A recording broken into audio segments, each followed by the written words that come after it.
pun. Assalamualaikum warahmatullahi wabarakatuh. Bismillahirrahmanirrahim. Alhamdulillahi rabbil alamin. Wassalatu wassalamu ala ashrafil anbiya'i wal mursalin, Sayyidina wa maulana Muhammadin wa ala alihi wa ashabihi ajma'in. Amma ba'du.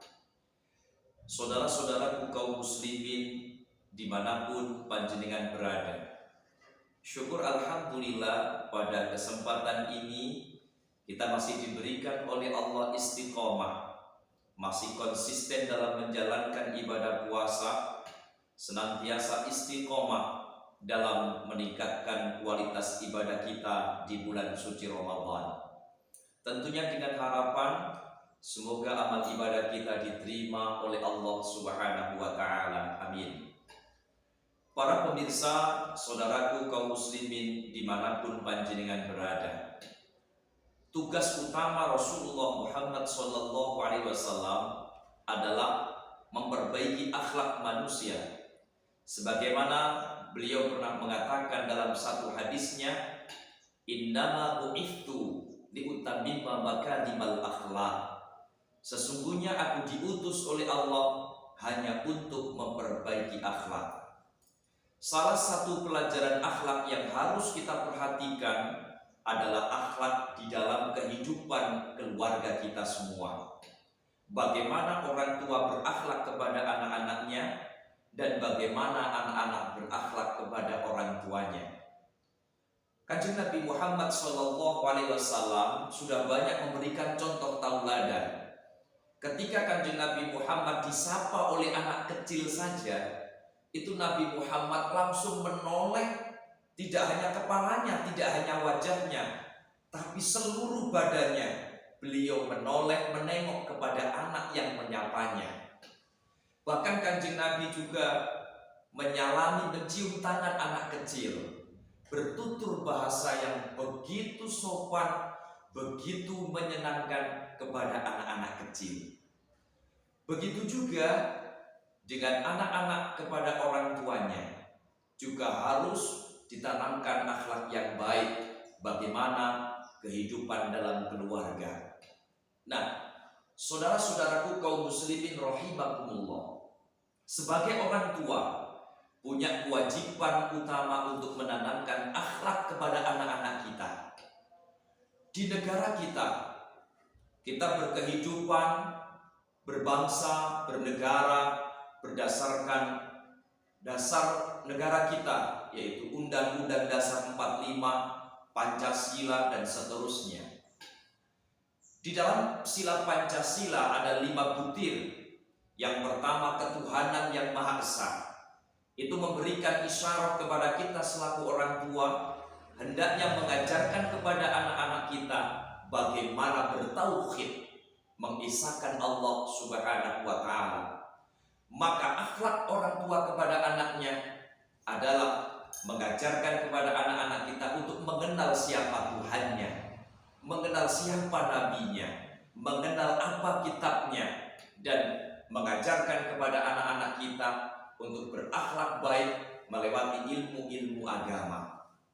Yang kedua adalah kemanusiaan yang adil dan beradab. Maka ini pelajaran bagi kita sebagai orang tua. Ajarkan kepada anak-anak kita bagaimana nguwong-nguwong, bagaimana memanusiakan manusia, bagaimana menghormati orang yang lebih tua dan menyayangi orang yang lebih muda. Ajarkan pada anak-anak kita. Yang ketiga adalah persatuan Indonesia. Ini memberikan pelajaran kepada kita sebagai orang tua, saudaraku. Ajarkan kepada anak-anak kita bagaimana menjaga persatuan dan kesatuan negara Republik Indonesia. Ajarkan pada anak-anak kita tentang rasa nasionalisme. Ajarkan pada anak-anak kita bagaimana menghargai jasa para pahlawan bangsa. Ajarkan pada anak-anak kita bagaimana rasa berterima kasih kepada para ulama dan para pendahulu bangsa yang sudah merebut kemerdekaan yang dinikmatinya saat ini. Yang ketiga saudara, yang keempat saudaraku, kerakyatan yang dipimpin oleh hikmat kebijaksanaan dalam permusyawaratan perwakilan. Ini memberikan isyarat kepada kita sebagai orang tua untuk mengajarkan akhlak kepada anak-anak kita. Hendaklah di dalam setiap permasalahan ajak anak-anak kita untuk komunikasi, ajak anak-anak kita untuk bermusyawarah, ajak anak-anak kita untuk berdiskusi. Perlakukan anak-anak kita sebagaimana mestinya, agar kelak ketika anak-anak itu dewasa, mereka terbiasa bermusyawarah dalam memutuskan suatu perkara, terutama dalam permasalahan umum, permasalahan di masyarakat majmuk.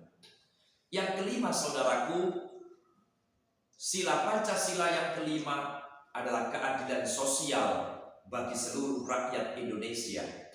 Ini mengajarkan kepada kita sebagai orang tua, ajarkanlah pada anak-anak kita bagaimana berbuat adil kepada sesama.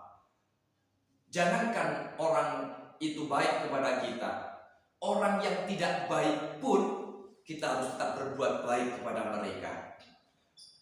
Rasulullah SAW sudah banyak menyampaikan, berlakulah adil meskipun itu kepada musuhmu, meskipun itu kepada orang yang tidak engkau senangi. Ya, ibaratnya intan tetap intan, emas tetap emas, meskipun keluar dari mulut seekor anjing. Artinya apa? Andaikan yang bicara itu musuh kita, andaikan yang bicara itu orang yang tidak kita sukai, kalau ucapannya benar, maka kita harus legowo menerimanya. Kita harus adil di dalam kepada sesama. Meskipun ucapan itu berasal dari musuh kita, kalau itu benar, katakan benar, terimalah dengan lapang dada. Saudaraku, demikianlah uraian singkat bagaimana kita berakhlak di dalam keluarga. Semoga kita menjadi manusia-manusia yang manfaat untuk bangsa, negara, dan agama kita. Saya Abdul Wahid, Dai Kamtipmas Polres Gresik, Polsek Kedamaian, mengucapkan selamat menunaikan ibadah puasa. Mohon maaf atas segala kekhilafan. Assalamualaikum warahmatullahi wabarakatuh.